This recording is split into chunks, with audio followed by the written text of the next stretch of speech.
నవత టీవీకి స్వాగతం. రాష్ట్ర వ్యాప్తంగా ముఖ్యమంత్రి నారా చంద్రబాబు నాయుడు ప్రవేశపెట్టిన రైతన్న మీకోసం కార్యక్రమం నిర్వహించడం జరిగింది. ఇందులో భాగంగా కాకినాడ జిల్లా తుని నియోజకవర్గం కోటనందూరు మండలంలో తుని నియోజకవర్గం ఏడి చంద్రశేఖర్ మరియు సచివాలయ వ్యవసాయ అసిస్టెంట్లు వేముల శివకుమారి, నేమాల కృష్ణ వ్యవసాయ శాఖ ఆధ్వర్యంలో నిర్వహించిన కార్యక్రమానికి ముఖ్యాతిథిగా డాక్టర్ వెలగా వెంకటకృష్ణారావు పాల్గొన్నారు. ఆయన మీడియాతో మాట్లాడుతూ కూటమి ప్రభుత్వం యొక్క సంక్షేమ పథకాలను వివరిస్తూ రైతన్న మీకోసం కార్యక్రమం ముఖ్య ఉద్దేశాన్ని రైతులకు వివరించారు. ఈ కార్యక్రమంలో సచివాలయ సిబ్బంది మరియు అధిక సంఖ్యలో రైతులు, కూటమి నాయకులు పాల్గొన్నారు.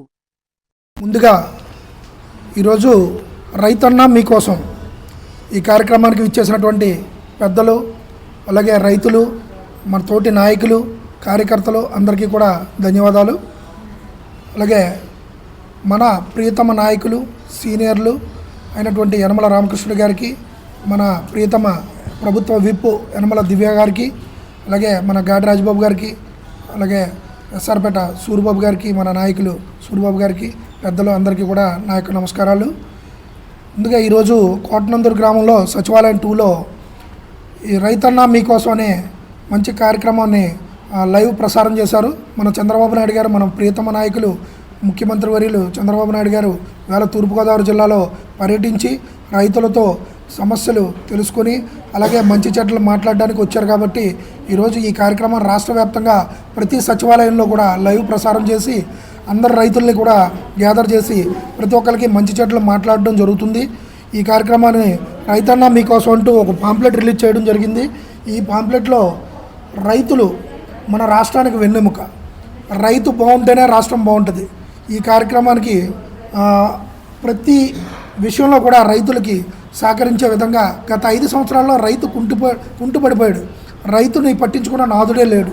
కానీ ఇప్పుడు మన కూటమి ప్రభుత్వం వచ్చిన తర్వాత రైతు కోసం మంచి చెడ్డలు, అలాగే రైతు కష్టాలన్నీ కూడా తెలుసుకొని రైతులు బాగుండాలి, రైతు బాగుంటేనే మన రాష్ట్రం బాగుంటుందని చెప్పి మరొకసారి తెలియజేసుకుంటూ, నీటి భద్రత కాదు, అలాగే డిమాండ్ ఆధారిత పంటలు, రైతుకి లాభదాయకమైన పంటలు, అలాగే మనందరికీ కూడా ఉపయోగపడే పంటలు, నిత్యావసర సరుకులు వెయ్యాలని చెప్పి, అలాగే రైతులు అగ్రిటెక్ వ్యవసాయ పరికరాలు, నూతన పరికరాలు ఎన్నో రకాలుగా వచ్చాయి. కాబట్టి ఆ పరికరాలన్నీ కూడా వాడుకొని రైతులకు ఖర్చు అయ్యే దాంట్లో ఖర్చు తగ్గించుకోవాలని చెప్పి ప్రతిదీ ఫుడ్ ప్రాసెసింగ్ యూనిట్ల మీద కూడా దృష్టి పెట్టాలని చెప్పి ప్రభుత్వం మంచి మద్దతు ఇస్తుంది. కాబట్టి ప్రతి పాడి రైతుకు కూడా అండగా ఉంటుంది. అలాగే రైతన్న సేవలో మన మంచి ప్రభుత్వం అంటూ ఒక పాంప్లెట్ రిలీజ్ చేయడం జరిగింది. అన్నదాత సుఖీభవ పిఎం కిసాన్ నిమిత్తం ప్రతి రైతుకి కూడా అరెకరం నుంచి లగాయతూ ఉన్న ప్రతి రైతుకి కూడా పెట్టుబడి సహాయం కింద 20,000 రూపాయలు, 14,000 రూపాయలు మన రాష్ట్ర ప్రభుత్వం, అలాగే 6,000 రూపాయలు పిఎం కిసాన్ కింద కేంద్ర ప్రభుత్వం ఇవ్వడం జరుగుతుంది. ఈ యొక్క అవకాశాన్ని మంచిగా వినియోగించుకొని ప్రతి ఒక్క రైతు బాగుండాలి, అలాగే రైతు ద్వారా మన రాష్ట్రం అంతా బాగుండాలి.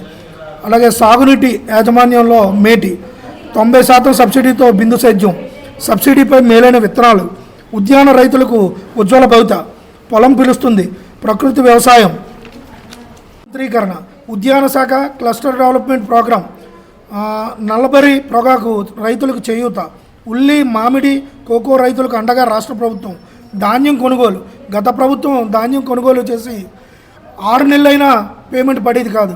కానీ మన ప్రభుత్వం, మన మంచి ప్రభుత్వం వచ్చాక 24 గంటల్లోనే రైతు ఇచ్చిన ధాన్యాన్ని తీసుకుని 24 గంటల్లోనే పేమెంట్ వేయడానికి మంచి బృహత్తరమైన ప్రణాళిక రచించి మన ప్రభుత్వం కృషి చేస్తుంది. దీనికి కూడా ప్రతి ఒక్క రైతు కూడా ధన్యవాదాలు తెలియజేస్తున్నారు.